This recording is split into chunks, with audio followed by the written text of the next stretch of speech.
guys, welcome to my channel. I know the last time we talked I did not reveal the author I'll be having a conversation with today, but before revealing the name I would like you to guess.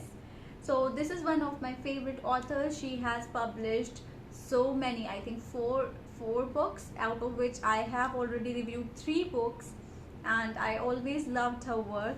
Right now she has released one crime thriller, and I had reviewed Primed for Vengeance before its release, and it is now on Amazon and other major booksellers, so you can go grab your copy. But it's not about just the book today, it's about the author herself. So let's just welcome the amazing talented author Gill D Anderson and start our conversation. Before we start with the conversation, I would like to congratulate you for releasing yet another page turner. Primed for Vengeance is a beautifully written book about a psychopath who goes on a killing spree, but that is all I'm going to say. Like I already mentioned, this is your 3rd book that I have read so far, and one thing is consistent in all your books: your characters.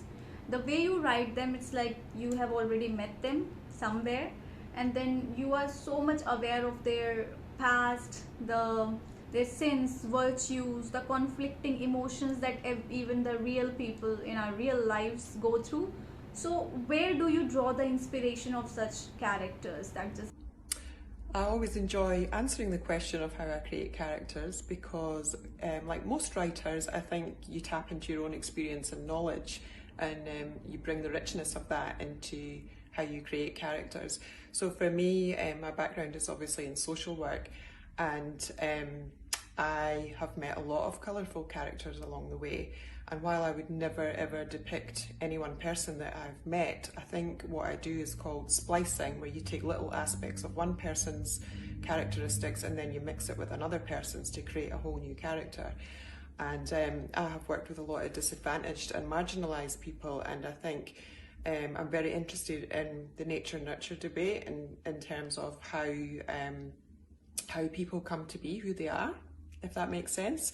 So we could argue that someone is a product of their environment, but we could also argue that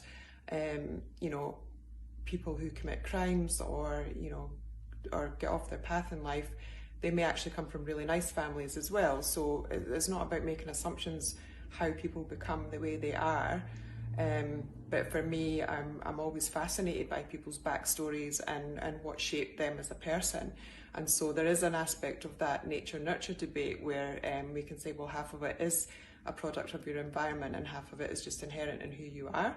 And so I like making characters who are a little bit of both, if that makes sense. You are one of those few authors who have tried their hand in multiple genres and actually proved their mettle in those as well. So having written so many different type of stories, different genres, which one do you think is the closest to your heart? Which one is your preferred genre that you feel like going back to again and again? Just anything about your preference, we would love to know. So having read a few of my books now, you've obviously figured out I'm a multi-genre writer. But I think, to answer your question, I'm probably leaning more towards the dark psychological thriller genre, purely because it does utilise my knowledge and background of child protection and various youth work and social work roles. So I can really, I suppose, a bit like police who become writers, you can really tap into that knowledge and use it to your advantage, particularly when writing about disadvantaged people who may not have had the best start in life, and obviously the trauma has impacted them. So because that's a strength of mine, I definitely think that dark psychological thrillers might be the way I start to write moving forward. So while I'm aware for an author their books are like their babies, I cannot help but wonder and put you in that difficult spot to choose your favorite child. By child I mean your favorite book. So out of the books that you have written so far, which one do you think is the dearest one to you, or the one that you had the most fun writing? So which one is it? So choosing my favourite book out of the four is quite difficult because, as you've pointed out, they are all like my babies, my children. But I think because I can see my own growth as a writer with each one, I would probably lean towards Prime for Vengeance being my favourite, particularly as it also pays tribute to a dear friend of mine who is actually depicted as a character in the book. So definitely Prime for Vengeance is the answer to that one. And as far as we are talking about favorites, which character among all the characters that you have written is your favorite? The one that you relate the most to, or the one that you feel is somebody you would want to meet personally? And yeah, that's about it. So which one is your favorite character out of all the characters that you have written so far? Who do I most relate to character-wise? Look, I'm a little bit cagey about answering that, but look, I think people do know that Melita is based very loosely on my own journey, and so Emily, who is Melita's daughter in that novel, definitely has elements of me in there, but she's not me in all my entirety, so I think I can definitely relate to Emily because I have had a very dysfunctional relationship with my mother, just like she has. And sorry if you can hear my dog in the background there. He's running around. Now let's go back to your latest crime thriller, the amazing page turner, Primed for Vengeance, where we meet Butch. Yes, Butch is a killer, but even before that, we see him as a very troubled person. His character is complex and yet realistic. So where did you get the inspiration to write this character, Butch? How did you come up with the idea? So yeah, you've identified that Butch is a very complex character. Look, I think, again, I've worked with and seen or read numerous reports of really disadvantaged people who have been through a lot of trauma in their life, and I think that Butch was a culmination of all of those things, so definitely not, it's definitely not based on any one person, but I think a lot of the harrowing things that I've come across, particularly in child protection, I think have helped me form and shape this fictional character who is very disturbed. But I think I'd really like to point out that it's not just trauma that makes Butch who he is. He actually does have a split personality, and that is one of the major factors in him becoming who he is. So I think that's quite important to point out.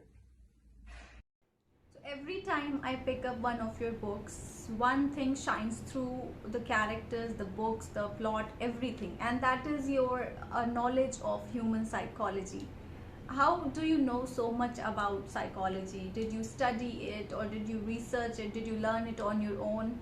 Just how can somebody get a grip on the subject? That is what I'm asking. How do you know so much about human psychology? With regards to my understanding about psychology, I'm in no way, shape or form an expert in that field at all. As I've said before, I am a social worker, and so certainly as part of those studies there was a small psychology component, but I'm definitely not an expert. However, I'm super interested, as depicted in my novels, in the psychology of people, and particularly people's idiosyncrasies and what makes them tick and become who they are.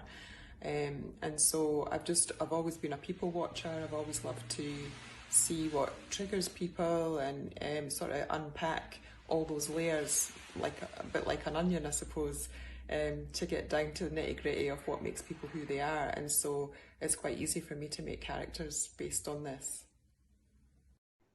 There's something called imposter syndrome. Many authors, no, let me scratch that.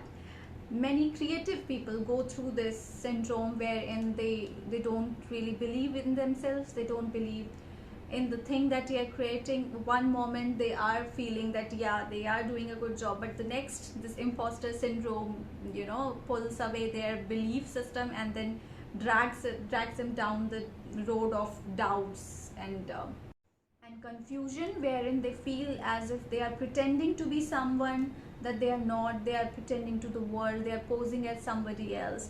And so, long story short, I just want to know whether you go through these moments of self-doubt and uh, the the things that I just explained about imposter syndrome, and if you do, how do you get over them and march back to your writing process and create another masterpiece? How do you do that?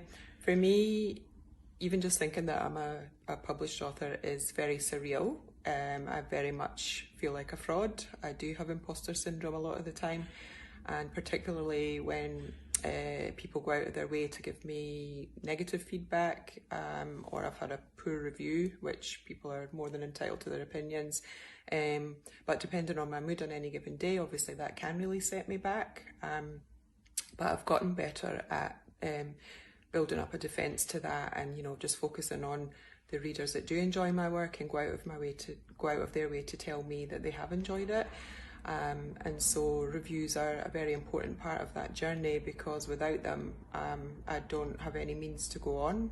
If people don't let you know that they like your work, it will affect your ability to write, I think, in the end. Well, it does for me, so yeah. This question is for all your fans. I am sure they're dying to know what is Gill D Anderson going to do next. Any project you're working on, any next plot that you have already figured out. If yes, we get a sneak peek into the plot. At the moment, I'm just trying to enjoy a bit of downtime. I don't actually have anything in the works because I've literally just published Prime for Vengeance.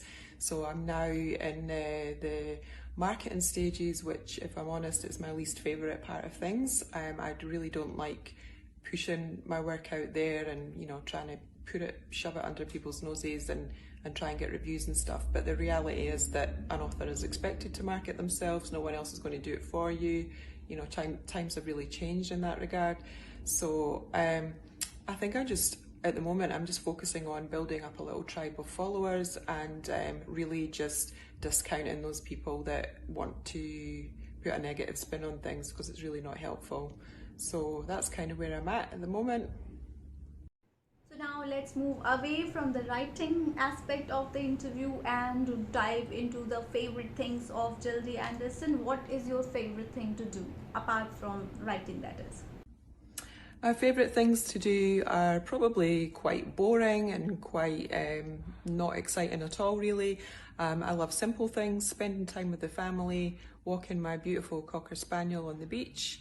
The beach has a big place in my heart. It just regenerates me, and I love walking barefoot on the sand and hearing the crashing waves and smelling the ocean, all the things.